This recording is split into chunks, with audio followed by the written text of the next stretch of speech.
Hello and welcome back to the Pretty Serious Bike Racing Podcast. We're into September.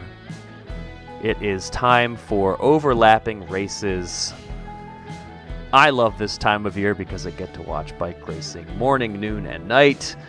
I know lots of people, particularly those who host things like the Placeholders podcast, complain about this time of year. But hey, we get to talk about the Vuelta today. We get to talk about the SIMAC Ladies Tour today. And we get to talk about the Grand Prix, Quebec and Montreal. Lots to talk about here on the Pretty Serious Bike Racing Podcast. I can't wait to do it with my co-hosts, bike racing analyst extraordinaire, Cosmo Catalano. Hello. How are you, Cosmo? I'm excited to have races in my own time zone, so I can. Yeah, not even that far away from you. Just a couple. I thought about going up. It didn't. No, it's not even. I mean, it's a Montreal.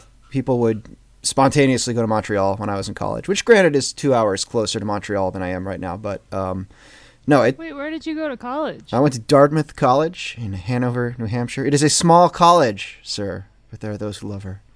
Daniel Webster. Yeah, I feel like I call you bike racing analyst extraordinaire. I could also call you, Ivy League scholar, Cosmo Catalano. I consider myself an Ivy League frat basement expert more than I think a traditional scholar. If you need a detailed guide to where and how to get excessively intoxicated in disgusting surroundings, I can do that if you're in Hanover, New Hampshire. Just like, my beta is 20 years out of date, but I could do an Animal House tour. It would be pretty fun. Awesome. Some of the references still hold up, so yeah. Also joining us, you've already heard her, Abby Mickey, host of the Wheel Talk podcast, Colorado alumna, and former bike racing pro. Abby, welcome back to the show. Well, I was just wondering because I may have graduated from the University of Colorado Boulder, but I went to University of Vermont in the beginning of my collegiate career. Yeah. Go Cats. So it was like, 2 hours from Montreal. I was there too. There a lot of times we drove up. That's in New Hampshire, right? To where University the of drinking Vermont. was. Stop. One bike race in Maryland, and suddenly Dane thinks the Mid-Atlantic is the most important place in the universe. All right, let's talk bike racing. It wasn't even a world tour race. I know. Yeah, it was the largest race in the United States, though. How about that? That's pretty sad. Yeah, it is. Before we get into the show, let me tell you that you should head on over to escapecollective.com/join and sign up. And I'm telling you this because we are funded by our supporters like you. Well, hopefully like you. You can become a reader for just $6.99 USD a month. You can sign up for a full membership for $11.99 a month. You can save 30% with an annual membership, by the way. So there's all kinds of different ways for you to support what we're up to here at Escape Collective. And that includes, podcasts like this one, Wheel Talk, Placeholders, Geek Warning, everything we're doing over at escapecollective.com, debates between myself and Johnny Long about whether Sepp Kuss can win the Vuelta, etc. And you'd also be it's joining a pretty cool community because our supporters are really cool. And on that note, let me toss out some shout-outs to some of our lifetime members. Our lifers deserve a lot of credit for being just so crucial to what we're doing here. And we got to say thanks to Omar Castillo, Kel McCulloch, James Hallisey, Kevin Johnston, and Olivia Evans. Thanks to all of you for being lifers. We really appreciate it. All right, on with the show. We've got the Vuelta. We've got the SIMAC Ladies Tour, which was the final race of a very illustrious career. We're going to get to that. And then we just finished. We literally, we're Abby and I were sitting here in the call as we watched the finale of the GP Montreal. So lots of World Tour racing to chat about today. Starting with the Vuelta, we are heading into the second rest day as of recording time. And as of recording time, none other than Mr. Sepp Kuss, American, Durango, Colorado native, is wearing red, which is pretty spectacular for American bike racing fans. It's been a little while since we had a race leader at a Grand Tour. Hold on. Did Kaylee say that Durango was his hometown just because the leader of the Vuelta is from his current place of residence? I mean, maybe. He did say that on the Placeholders podcast. I can confirm. Yep. I listened to the Placeholders podcast. I don't know that there's any Vermont-based cyclists who lead Grand Tours in this day and age. So I understand what he's going for here, and he does live in Durango. He's lived there for a little while now. There is Unbound winner Ian Boswell, proud Vermonter. I was gonna say, and he is a True. Vermonter's Vermonter. He is. Well, when we get he's to no tourist. When we get to gravel racing, fine, sure. But yeah, Sepp Kuss leads the Vuelta a España, and he does it now, I would say, a little bit more commandingly in a way, because the main rival to his team, Jumbo-Visma, since we last had our conversation, Cosmo, things didn't go his way. We got to. This non-chronological stuff is going to confuse all of our. I want to set the scene for where we are in this conversation. Yes. Okay. Yeah. So previously, on Cosmo, Pretty Serious Bike Racing Podcast. I'm doing the little recap at the beginning of the soap. In 30 seconds, what has happened since we last podcasted? We finally got our sort of GC race situation a little settled with a TT on stage 10. The Ghana won. Remco was close. Sepp held up really well, and a couple of maybe interlopery looking GC people became less GC looking. But then on stage 13, our next mountain stage, Remco just did not have it. First time going uphill after a descent to start the stage, and he was pretty much out of it. Like many minutes off the back, 20 minutes off the back at the end of the day. And Sepp Kuss and his teammates went 1, 2, 3. And now they are 1, 2, 3 on GC. And that's pretty good. We saw Remco come back the next mountain day. He took the stage, but still like 16 minutes down. And then today's stage 15, he was in the break again, was 2 seconds back at the line, but that really was due more to the tactics of Rui Costa and the group that contested the stage. And I kind of like to see it too, because I remember back in the day when Ivan Basso collapsing spectacularly at the Giro and then coming back and winning 3 stages. I remember Vinokurov having a really bad day and then suddenly having several impressively, possibly impossible good days. And so to see Remco come back, get the win, but also show the effort of that the next day is reassuring, let's say, as a cycling fan. Yeah, I think... So he's clearly going for the mountains classification now, and after 15 stages, he is by far in the lead in that classification. Yeah, which he's definitely not giving up. He's not just packing it in. Good for him for still fighting, and obviously that was a very emotional stage 14 win for him the day after he had such a horrible stage 13. So that's where we are. We have Sepp Kuss in the race lead after 15 stages, heading into this final week here. His teammate Primož Roglič and his teammate Jonas Vingegaard filling out the current, provisional podium. Juan Ayuso, to me, well, he's in 4th, so the numbers suggest that he's the closest competitor. I also think he is the closest competitor. He's the one who maybe has the best chance of jumping into that podium battle. But yeah, let's break it down. Let's get into this race and where we are so far. Let's kind of talk about some of the moments that have made the race since we last chatted on this podcast. And I want to get away from the GC battle a little bit first. There's all kinds of GC things to talk about. I want to talk about Rui Oliveira real quick, because the lead out that he put in on stage 12 to deliver Juan Sebastián Molano to victory in Zaragoza was incredible. Perfect. Beautiful.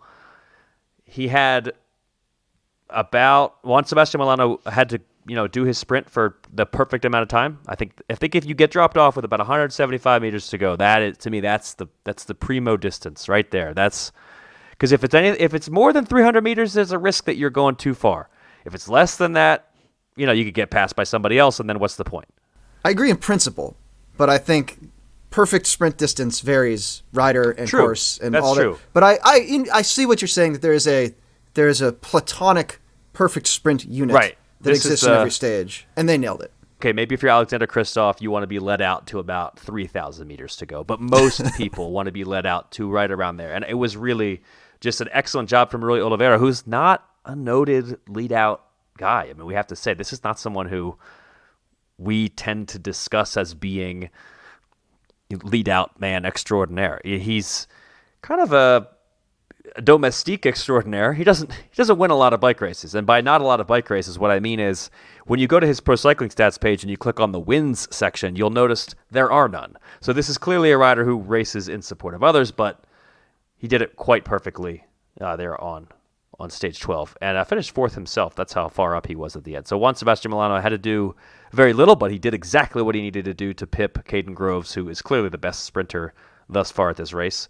So yeah, hats off. Abby, is that something that comes up a lot? Like, do you find that there are domestiques or like secret lead out people whose primary job in the peloton is different, and then one day they're like, hey, you're leading out, and they just smash it? I mean, I think there's riders that have that are good at something, and they maybe get kind of pigeonholed into something for a while, but that doesn't mean that they don't have other strengths. And like, usually a domestique is going to be good at a lot of things. So slotting into a lead out train is something that they probably should be able to do pretty seamlessly, unless they're like specifically a climbing domestique, which those riders can pivot into like a GC leader pretty easily. Segue. Just kidding. Technically you could use that as a segue. I've been prompted to. As a fellow podcast host, I think have a really good insight into what a good segue is, so I'm going to use it. Let's talk GC. I also want to point out that like domestiques in the World Tour peloton were like top of their class everywhere else. So like a guy who's like a domestique in the World Tour peloton who can also slot into a lead out, like he was probably winning sprints in like the juniors. So they know how to do that. Yeah, and kind of to that point of having a lot of skills. I mean, I remember when Marcel Kittel was at the height of his powers, you would always hear that he was a hill climb champion too, and he could actually time trial quite well. And it's one of those things where, yeah, they are obviously known for this one thing, and they're all, especially if you're a domestique, you need to be good at everything, as you said. All right, let's talk GC. Sepp Kuss, I think he survived his way through the second week. He didn't have to do too much in terms of facing his rivals, because they kind of exploded on their own. Exploded? I don't really know in what way they disintegrated, whether it was outward or inward, but it was not good for Remco. Slowly decelerated. There weren't Remco, obviously, but I think a lot of like I said, after the TT, I think it was really an unsettled GC, and there were guys who were like, oh, Mark Soler's doing really well, or Lenny Martinez was up there. And it's very, like, now we have kind of, beginning of the week, we got our first GC, and now we're kind of seeing people can then, do well or implode or etc. I don't know. I think you make a good point. And actually, Lenny Martinez is a great example of this, where I think the question for Sepp Kuss as a race leader here is he going to collapse at some point? This is his third Grand Tour of the year. Is he going to have a bad day? And Fifth Grand Tour in a row. Right. Yeah. Oof. And in the end, it's everybody else having the bad day. It's his rivals having the bad day. And so he's been quite impressive at surviving this race of attrition. All right, Remco completely collapsed. Going over the Albisque, they hadn't even reached the Tourmalet yet, and it was over for him as a GC contender, at least. And all of a sudden, it's a Jumbo-dominated race. We didn't really get much of an explanation for Remco. I mean, he didn't talk to media, which I don't begrudge him of that. I'm sure it was a pretty shitty day, pardon my French. But we didn't really we don't really know anything more about why he had such a bad day. All we know is that he immediately came out swinging the next day, won the stage the next day. So we don't really know why he failed so miserably on the Col d'Aubisque and lost all that time. But here we are. And Sepp Kuss, just like I said, he survived. I would also say it's important to note that he survived his own teammate trying to go for the stage win and getting initially quite a big gap. Jonas Vingegaard decided to go win that Tourmalet stage. And as a good teammate, Sepp Kuss did not chase him down until nobody else was around to follow him. And he did keep the gap relatively small. And at this point, it feels like that's kind of where we are. It's Sepp Kuss looks like the heavy favorite unless his own teammates decide to keep doing that sort of thing. The Vingegaard attack, I thought, was really cool because I really interpreted it as, Vingegaard, he didn't look great in the TT, and I think maybe he's under, his top level, which is still outstanding. And so he was sort of playing the Sepp Kuss role, going for that early attack, trying to make the rest of the group chase, especially because it was a very windy, a tailwind climb for a lot of that stretch, which I think would have made it really hard to get separation. And to sort of go to the way Kuss is riding, he didn't try to make a separation except for when he got around to a section with a good headwind. You could kind of see him wind it up from the back of the field to kind of get that draft and then try to hit the front with a bunch of speed. Had to go around a fan, but it was still like very smart, very cerebral. It's the same way he rides in a support role where he's like, I'm going to ride with this group. Okay, I'm dropping this group. What's the next best thing I can do? How can I get back up to the front? And I think he's doing that on GC too, and I think that's awesome to see. Yeah, I thought Kuss looked extremely strong when he did finish that stage off, and that really gave me some confidence in his ability to kind of hold on should his teammates want to keep doing this, going for stage wins. I do wonder, how they're going to play the next week. We'll get to this in a bit, what comes ahead the next week, but there doesn't really seem to be, I don't see how any other teams are able to actually overhaul Jumbo here. I can't really see any scenarios where UAE is able to dislodge 3 Jumbo riders from where they currently are. Is there something I'm not thinking of here? Is there any way that this is going to change? I don't know how it can. It's pretty crazy that the 3 of them are currently the top 3 in the GC, and also that, everybody, part of the reason that Kuss is leading the race overall is because he's got those 2 guys that everyone was looking at when he went away in that breakaway to get the time that that secured him kind of the red jersey. But it's just nuts. I feel like it's impossible. Maybe you're looking at the top 3 and it's like, oh my gosh, like a Jumbo Visma 1, 2, 3, but it's impossible to be disheartened by it because Kuss is the one leading. I feel like perhaps if it was Vinigo leading or Roglic leading, 2 guys who'd already won the other 2 Grand Tours of the year, that it would have been a little bit easier to kind of be bummed about it. But I don't know how anyone could see how Sepp's been riding this year, like in all of the Grand Tours, and also how he's riding right now, and not be and his smile coming across the line on the Col de Tourmalet, and not just be like, okay, this guy is something really special, which he is. But also, like, I think it would be incredible if he was able to keep the lead over the week. I think it's not so much other teams unseating them as if Sepp can hold on to it for the final week, because he's got so much in the legs at this point. And I think he's riding super well right now, but he's also really young. So you never know like when it's going to become derailed. So I have 2 thoughts. First of all, I want to point out that I believe the bookies' favorites at the start of the race were Vingegaard and then Roglic.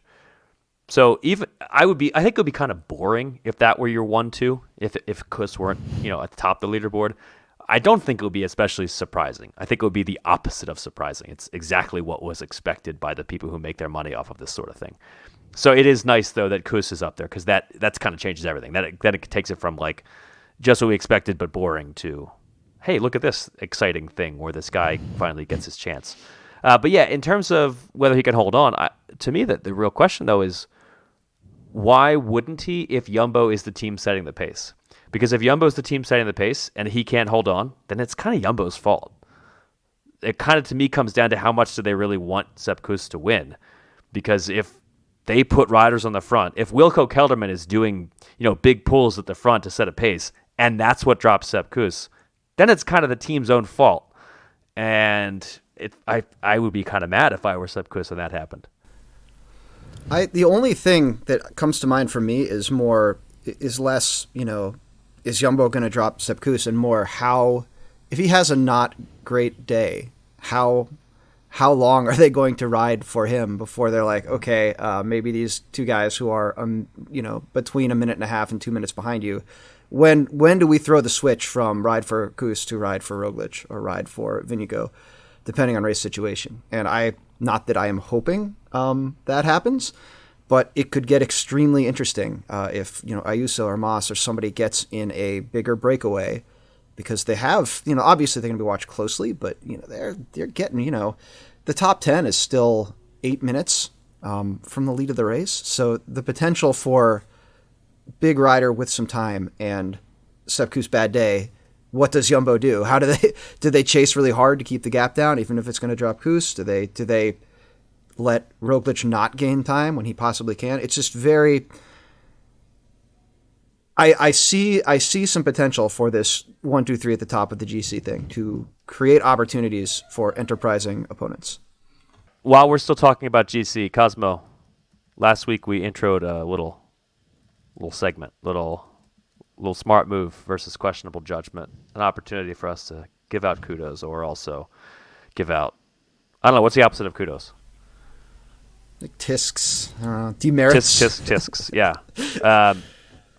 You have some tisks for everybody who's not Jumbo and not Remco, yep, basically on pretty stage 14. much, yeah. Stage 14, the GC group, obviously had let Remco go, and they all kind of just cruised into the finish.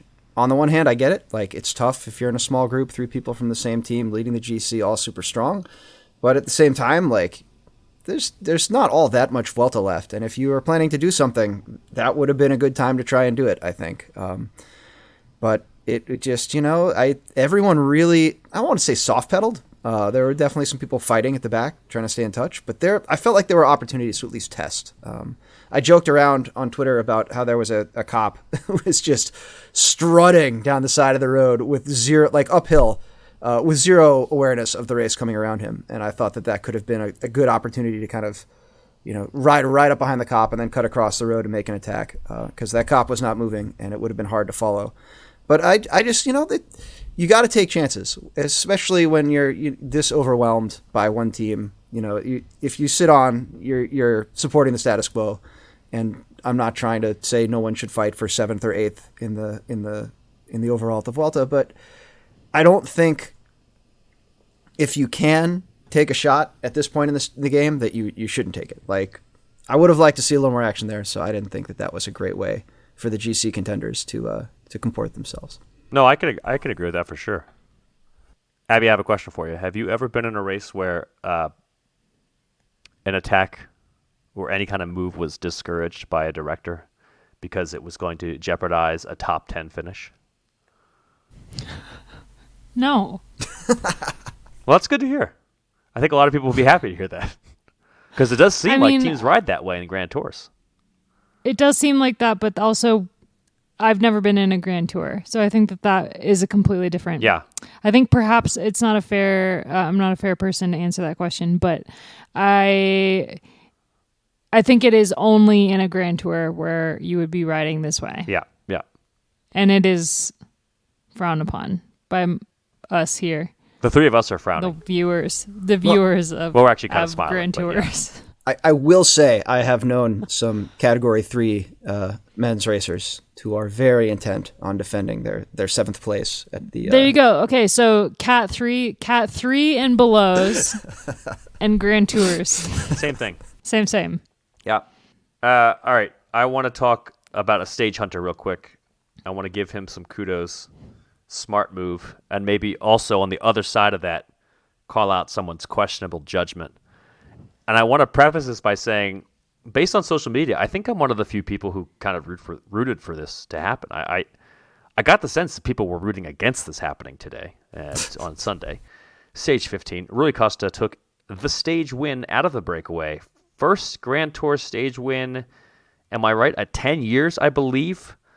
I believe his last Grand Tour stage win came at the Tour de France in 2013. So it had been just a little bit of time since he took a stage win. And he pulled it off today out of a group of, well, it was 3, and then it was 2, and then it was 3 again. So Costa, Leonard Kamna, and Santiago Buitrago got off the front of the break in the waning kilometers of stage 15. Leonard Kamna crashed, went down, took a corner too hot. By the way, the broadcast said it was bad luck, and I just want to reiterate something I've said on this podcast many times before, that's not bad luck. Don't take the turn like that. Anyway, good for Catalano, though. He was able to get back on and rejoin the group. And then, as if he were surprised by this, Rui Costa didn't want to do any work, and he wanted somebody else to lead out the sprint, which, if you've watched a bike racing at any point over the last decade and a half, you would know that's how he is. A lot of people don't like that about him. I think it's great. I think it's entertaining. If it didn't work, he wouldn't do it. If it didn't work, bike racing would be boring as well. I mean, like, Rui Costa is the embodiment of what makes bike racing way more entertaining to watch than a marathon. And, sorry, haters, but he's going to do it if it works, and it worked to perfection. Somehow he got Leonard Kamna to lead out the sprint. I don't know how. They're all going all over the road, playing cat and mouse, and Kamna was the one at the end who was leading the race with 300 meters to go. He put in an admirable effort, but Costa took the win in the end, and of course he did. He was in the right position. He let Kamna lead things out, so I had to tip my chapela, because that's what Rui Costa won today for having won the stage, for the smart move of Rui Costa, not doing any more work than was required. I believe he also cajoled Buitrago into doing some work in that group, which Buitrago probably didn't need to do. But yeah, good on Costa for playing everybody. He played them, and unfortunately, sorry Leonard Kamna, but you got to know that's gonna happen, right? You got to know that's coming. So better luck next time. Were people frustrated with Rui Costa, his tactics, or that he served time for doping, so they don't want him to? I think it's the tactics, because I think it was only 6 months. Yeah, I think in 2010, they determined it was a but supplement suspension. When I usually see the criticism of Costa, it is about the fact that he never likes to work. He, says mean things to people in breakaways to get them to do work for him, which I'm just thinking, like, good for him. If he can pull that off, I have no problem with this. Mom, he said something mean to me. When I see criticism, that's what it usually is about Rui Costa, I think. I mean, I can't read people's minds, but I think that's what it is. So I don't know. Like, cycling fans hold grudges, and so there might be a little bit of absolutely, a tiny bit that's of true. Just the headline that he did. That's have a doping suspension. Do we have time for a quick accidental doping anecdote? Let's hear it. So this morning, my dog has. Oh no! Yeah, my dog had a weird microbial infection, and so she's been on doxycycline. And this morning, I cut a doxycycline tab in half on a plate, and I put it in her food bowl, and I put the other half back in the pill container. And then later in the day, I put some food on that plate and ate the plate, and it was tasty food, and I licked the plate, and the plate was very bitter, and I realized that this could potentially have been a doping positive. This is and how it all happens. this time, I've always thought these stories are ridiculous.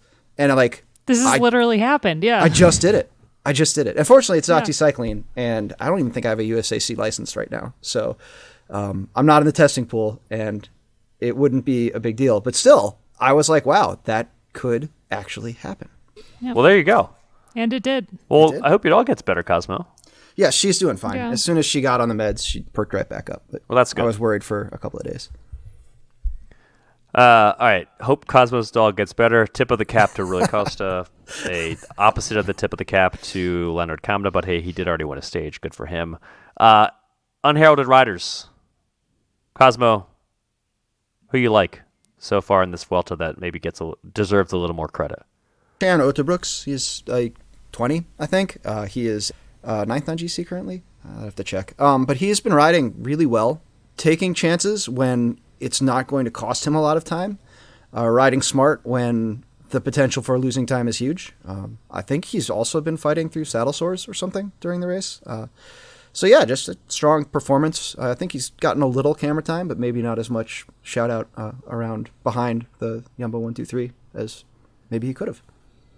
Yeah, for those who don't follow every Tour de l'Avenir, he won last year's Tour de l'Avenir, the race of the future, the race that generally kind of highlights the best prospects in the sport. Former winners include Tadej Pogacar, Egan Bernal, and a boatload of others, and he was last year's winner. So he's a rider who has had a lot of pressure on him for some time already.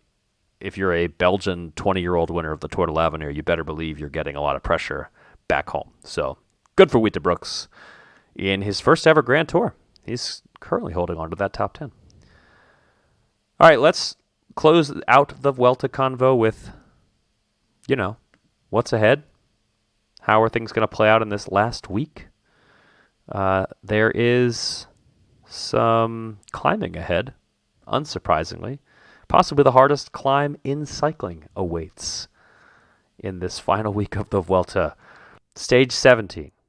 The Alto de l'Angliru awaits on stage 17. It's a 9 and change % average gradient over 13K. It's absurdly difficult. And they're going over 2 Cat 1s in the run-up to it, too, so they're not going to be fresh. Yeah, this is a climb where if you are having a off day or even just a mediocre day, you could lose a boatload of time. It's the sort of climb that could really end your GC hopes if you're in your third Grand Tour of the year. So, American fans will probably be hoping that Sepp Kuss is on a good day for stage 17. Because if he can make it through that, then I think he can make it through anything. There's a climbing stage on stage 18. There's more climbing on stage 20. But really, that stage 17 is the real big challenge for Sepp Kuss's GC aspirations. I think Jumbo-Visma has to be pretty confident, though, that no matter what happens, if Sepp Kuss falls apart on stage 17, I feel pretty confident personally that either Jonas Vingegaard or Primož Roglič are going to be fine. The Angliru seems like a place where Vingegaard could put minutes into everybody else, and only out of, respect and mercy for his own teammate would he not do that. So we'll see. Let's close out the Vuelta conversation with the best part of the podcast. Abby, who's going to win the Vuelta? My heart says Sepp, but my brain says Vingegaard. Cosmo? That's kind of where I am. I would almost say my brain is ready to get on the Sepp train, but I already said Vingegaard last week. I have no reason to change that, despite a not amazing time trial. So that's kind of where I'm going to stay, and I'll be pleasantly surprised if I'm wrong. As far as I know, my heart and my brain are connected. If they weren't, I don't think I'd be having this conversation on this podcast. I'm all in on Sepp Kuss. I actually think it's either Roglič or Kuss, and I really do believe that if Kuss does not win this race, it's Jumbo's fault entirely, and I think it's bad PR. And I think, as we've talked about many times before, this is a team that does a darn good job of keeping its many, many talented riders happy. Just ask Christophe Laporte during the Classics. I think they're going to ride for Sepp Kuss, and they're going to do what they can to put him over the top. But we'll see. We got a week to go. Obviously, if you're listening to this podcast, you're probably going to be watching, but definitely watch the last week of the race and absolutely watch the Angliru stage 17. That's going to be the big one, I think. All right, that's the Vuelta for now. A week from now, we'll be back to talk about how it all played out. Let's talk SIMAC Ladies Tour. Abby, just give us, a quick, set the scene. What happened at the race? 15, 30 seconds. Can you just tell? Because, again, if you're listening to this podcast, I think you probably roughly know what happened. But set the scene for us. Yeah, it was a 6-stage race in the Netherlands with one stage in Belgium, 7.42 kilometer long time trial, pretty short.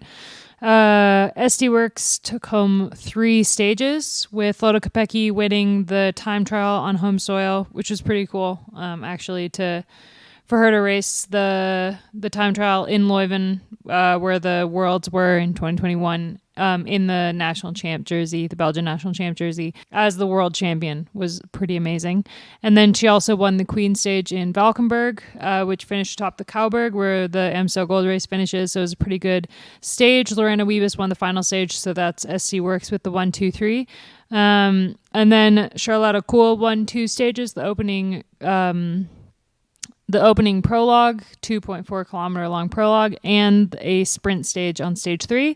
Elisa Bosmo is back in style and won the other sprint stage 1, ahead of Wiebes and Kool, which was cool.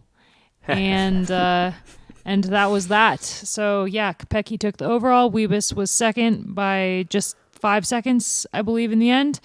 And Anna Henderson, the Brit on Jumbo-Visma, took third after her teammate crashed on stage 4. And Rihanna Marcus had an incredible time trial, per usual. the Dutch national time trial champion, but crashed on the Valkenburg stage and fell out of the general classification. So Anna Henderson made it up by third overall.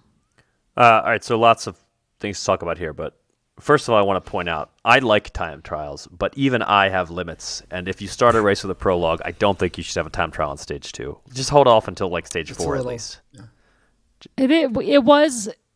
It was a little bit, and also like a 2.4 kilometer long prologue and then a 7 kilometer long time trial was a bit of like they could have done a double day. Yeah, if you could mix it up a little bit more than that, come on, organizers. But when all was said and done, it was a pretty cool showcase of, people's ability to go really, really hard for a shorter period of time over every day. That was kind of the way that this race was won. If you were good at that, you're going to win the race. I think we all know that Lada Kopecki's pretty good at that, so maybe not that big of a surprise that she took the overall victory. But one thing that stood out to me, they took both Wiebes and Kopecky to this race.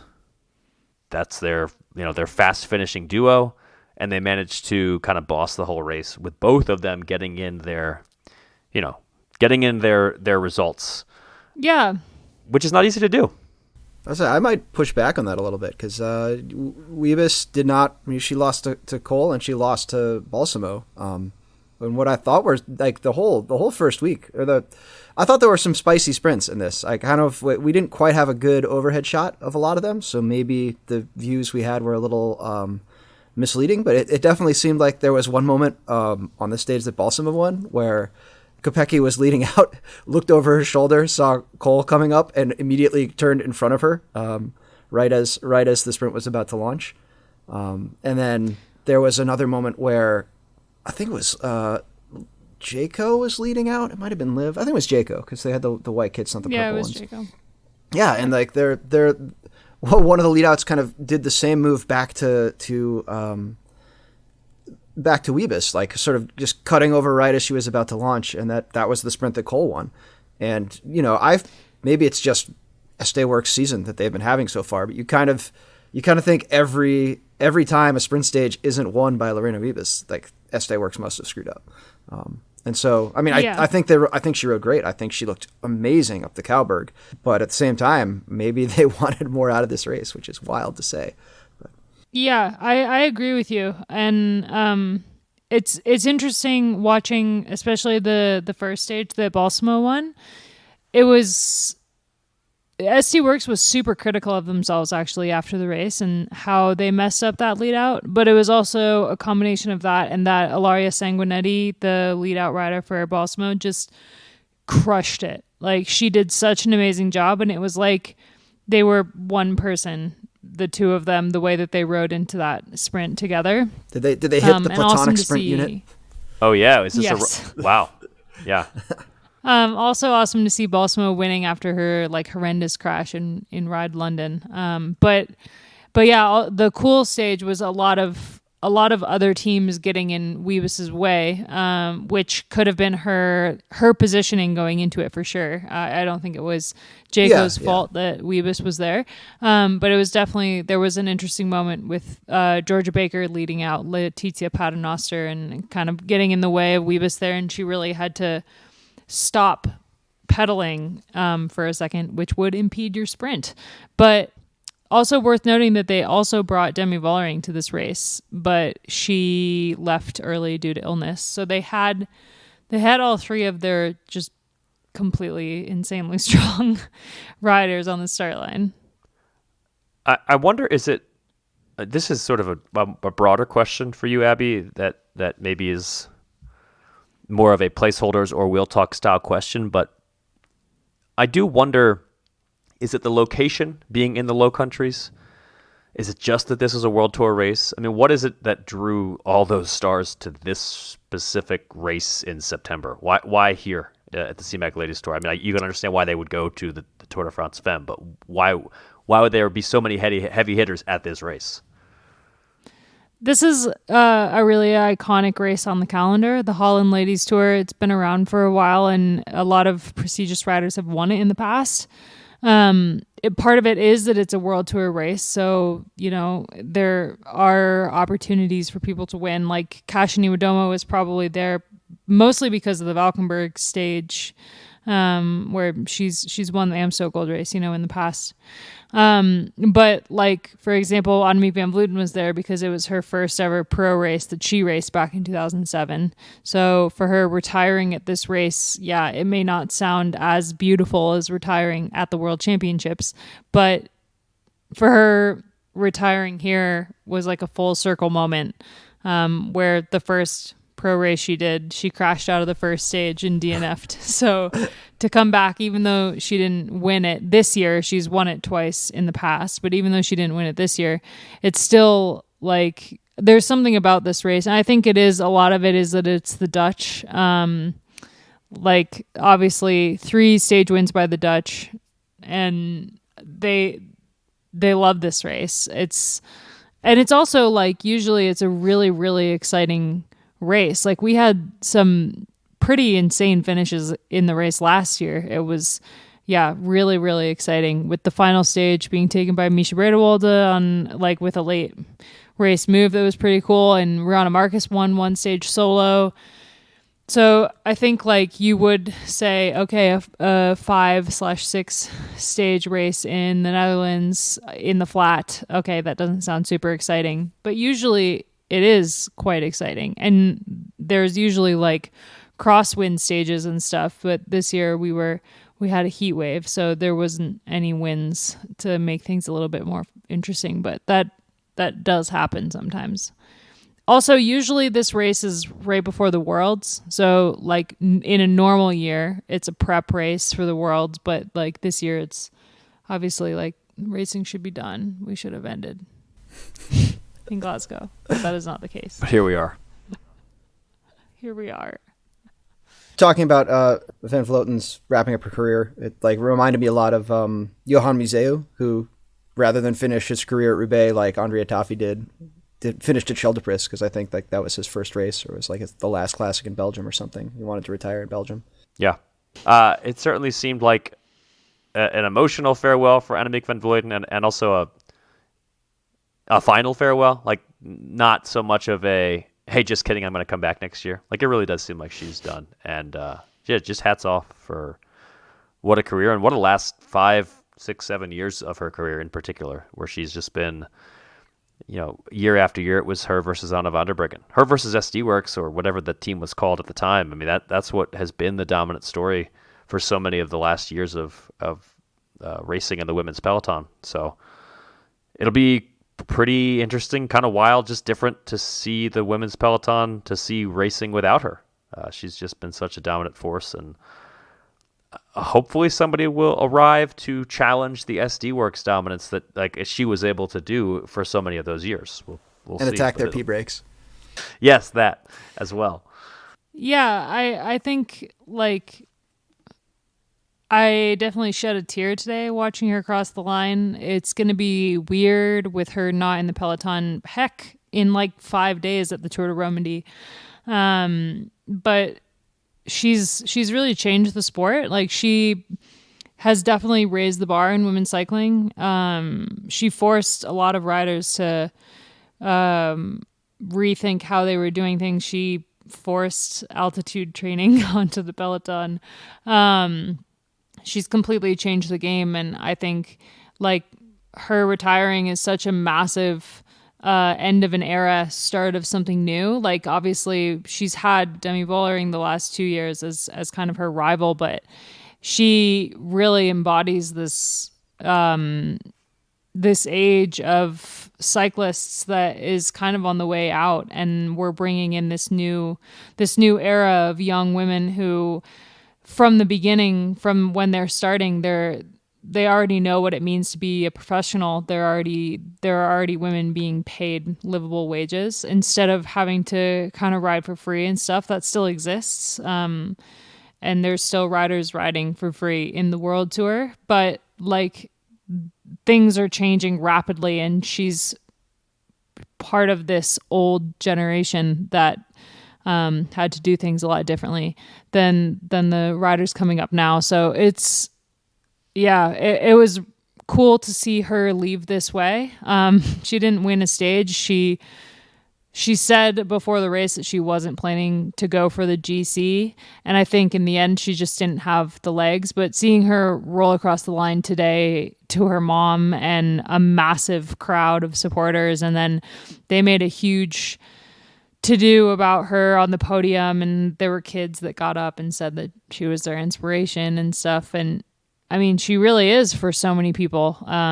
So it's, I don't know, it feels just like, I feel like a bit almost in denial that she's not going to be in the peloton anymore, because she's just been such a fixture for so long at this point that it's like, I don't know, Tom Brady leaving the one sport that he does. Who would believe it? That's American football, by the way, for those who don't know who Tom Brady is. But yeah, I don't know who Tom Brady is. I just have heard his name a lot. Felt like it was a good comparison. I'm really struck by that kind of, how different things were when she started versus now. And you think about even seeing a women's race at all, like a recap of a women's race before a men's race would usually be all you get, or somewhere, after the race is done, they're like, here you go. Here's a couple seconds of footage. I remember particularly the Mur de Huy, they had the cameras set up for the men's race and just like didn't have them on for the women's race. And now you get pretty solid coverage, at least watchable, like bike race coverage, not a recap. And it's kind of cool to see that. I think a lot of the riders, and Abby, you can correct me if I'm wrong, a lot of the riders racing now, like coming into their primes, had kind of developed with the ability to watch races that this tier of riders who are now leaving were in, and it's just cool. Yeah, especially the live coverage has been just insane in the last like 3 years, really. Being able to watch that. And like I was chatting with Anna Henderson, who got third at the SIMAC Ladies Tour, about does she watch the races, and she said she watches every race. She watches every women's race. She watches every men's race because she needs to learn, because she's new to the sport. She doesn't know how it works. She came from ski racing, not ski jumping, not like Roglic, like downhill skiing, but so she's new to the sport, so she watches everything. But that used to not be how it was. Like, it used to just be the Olympics, and like Annemiek really rose to prominence after her crash at the Rio Olympics, where she hung on to Mara Abbott, the best climber in the world at the time. She hung on to her wheel over the climb and then crashed really hard on the descent. But that was one of the only races that we used to get to see, that we know we get to see from start to finish. And now we get most races at least 2 hours, 3 hours. So it's pretty amazing how much has changed in her career.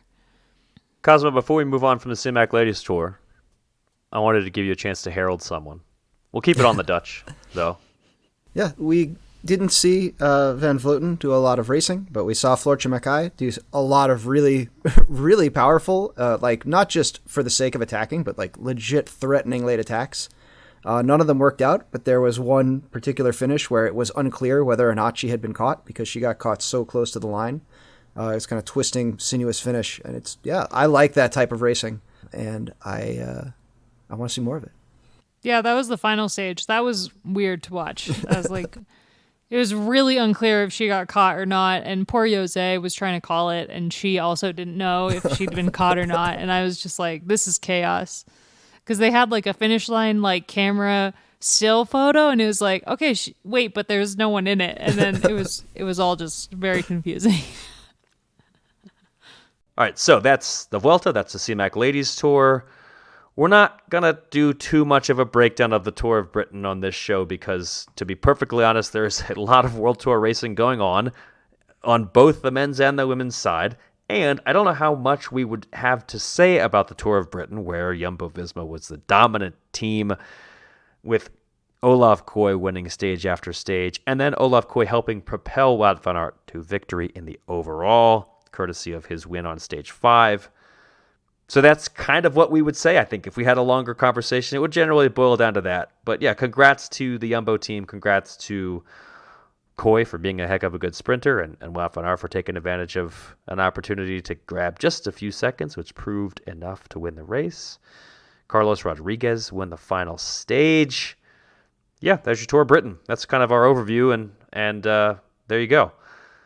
All right, let's talk about the GPs Quebec and Montreal. Let's talk racing in North America, which is 2 days. There's 2 days of World Tour racing in North America right now. It's not much, but hey, it's something. Woo! Once a year, for 2 days, we get World Tour racing here in North America. Not in the United States of America, but our dear friends just across the border to the north in Canada. And we had both the GP Quebec and then the GP Montreal this weekend. Friday was the GP Quebec, and we just finished the GP Montreal about an hour ago before we started recording. The Quebec race was the World Tour coming out party for Arnaud Delis, who we've talked about a fair bit on this podcast. I know we've talked about a fair bit on the placeholders as well. He's one of the really up-and-coming talents, the young lights of the men's peloton, 21 years old, and a rare star young talent from the French-speaking part of Belgium. The vast majority of the big-name Belgians that you can probably name come from the Dutch-speaking part, Flanders, but Arnaud Delis is a Walloon, which is reflected in his nickname Le Taureau Wallon, which he's a bull from Wallonia, and I was stricken? I'm not sure. When watching the sprint in Quebec, it was very bull-like because he just kind of kept charging up that hill with like 300 meters to go. He was not quite, it didn't seem like he was going to be the one winning that race. And he just kept going. And by the end, he had a pretty convincing win. And I think he's a rider who has a very good turn of speed, and obviously he can hold on for a little while, and he can handle the climbs. Just was very promising to me. And yes, I know this is not the Vuelta. I know we're all watching the Vuelta, and we may not have the energy to watch another World Tour race at the same time, Caley Fretz. But the field here was darn good. I mean, he beat big names. Michael Matthews has won this race before. Michael Matthews was up there in Quebec this time, and Arnaud Delis was able to, just kind of cruise. He put the power down and just kept going and bested, and also impressive Corbin Strong, the young New Zealander. So hats off to Corbin Strong of Israel Premier Tech, and Michael Matthews up that final sprint in Quebec. I was really impressed with everything Delis did, and I think it bodes well for a race like Amstel or maybe even Liège. That's the sort of thing where if you can hold that effort really for that long up a medium gradient, it's a good sign. You might almost be underselling it. Like, he wasn't in the camera shot for the overhead chopper shot until he was going from third into second at 150 meters to go. Like, he started the sprint like 500 meters from the line in 30th place or something. And I don't know how he ended up back there to start it, but he got some teammates. They wound it up, and he just kept going. And it's just, you see the overhead, and you're kind of like, what's the matter with these other two riders that he is going past like their children? And it's, like you said, it really bodes. I don't know a ton of other riders that could do that like that up that hill. Maybe Vanderpool, but yeah, strong. Yeah, it was a heck of an effort. All right, then over to Montreal, Sunday, the race we just finished watching. I think the big storyline for me was the just perfect execution. Everything worked to plan for the team that won this race. They were on the front. They were the team putting everybody under pressure, dropping everybody, going up and over the Mount Royal, the climb for which the city is named. And UAE eventually propelled Adam Yates to his attack, which Pavel Sivakov joined. First of all, perfect timing. Nobody really had enough team support in the chasing group where there was going to be any cohesion. So as soon as they were gone, I mean, it was pretty clear pretty quickly that they just weren't going to get caught because who was going to chase them down? And then really nice job by Adam Yates to take a very clear and convincing win in the sprint. It was like Sivakov was there, but he barely. Like he was there, but as soon as Adam Yates got out of the saddle, Sivakov basically, you could see he just said, all right, I'll just take second today. That's fine. When he time trialed across the gap to Yates, which took him a bit, I think it was very much he got that wheel. It was like, cool, second place. Nice. Yeah, I'll take second. Like it was, yeah. I actually thought UAE was riding for Hershey the entire time. I thought that would, I mean, maybe they were, but he didn't. Hershey was a presence in the chase after Yates got away, but he didn't look super strong. So, yeah, like hats off to UAE for nailing this one to the mast. Yeah, it was unclear to me, that makes sense, too. I also wasn't sure. I just knew that Rafael Micah and Brandon McNulty were working really hard for somebody on that team, and it turned out that's the thing. Does it really matter until it could have maybe, until that final maybe attack? Hershey is the option if the Adam Yates attack doesn't work. Who knows? But it worked out perfectly for Yates, who got his first one-day win in quite a long time, first World Tour one-day win in quite a long time. Good for Adam Yates. He's had obviously a very good year after his impressive Tour de France. And that's it. That's it. That's your World Tour racing schedule in North America. 2 days. That's where we are, unfortunately, but at least they were entertaining Mountain bike finales. and Cyclocross World Cup's coming up. The cycling world headquarters of West Virginia hosts the next Mountain Bike World Cup. And then we go to Mont Saint Anne, it's not far from Quebec. It's also in Quebec. I got internet corrected about this as well, justifiably. But yeah, there's bike racing in North America around this time of year. It's just there isn't much of it. You're right. I liked the image that popped into my head when you I think you were jokingly calling West Virginia sort of the world center. Yes. And the first thing that popped in my head was like the UCI headquarters in Aigle in Switzerland just being like dropped into the middle of West Virginia. What would that be like? And like, what if David Lapartien had to live in West Virginia? That would be amazing. Be pretty cool. Yeah. What if we had that? I don't know. Get a UCI holler up there. Yeah. Heck yeah. All right. That's it for us today. We've been serious, pretty serious at least. And hope you've enjoyed the show. Hope you have a chance to watch all the racing this week at the Vuelta, where Sepp Kuss will be doing his darndest to hold on to that red jersey. Abby, Cosmo, thanks so much for joining us. Great to be here, Pleasure. Dane. Yeah. And we'll be seeing you. See you next time.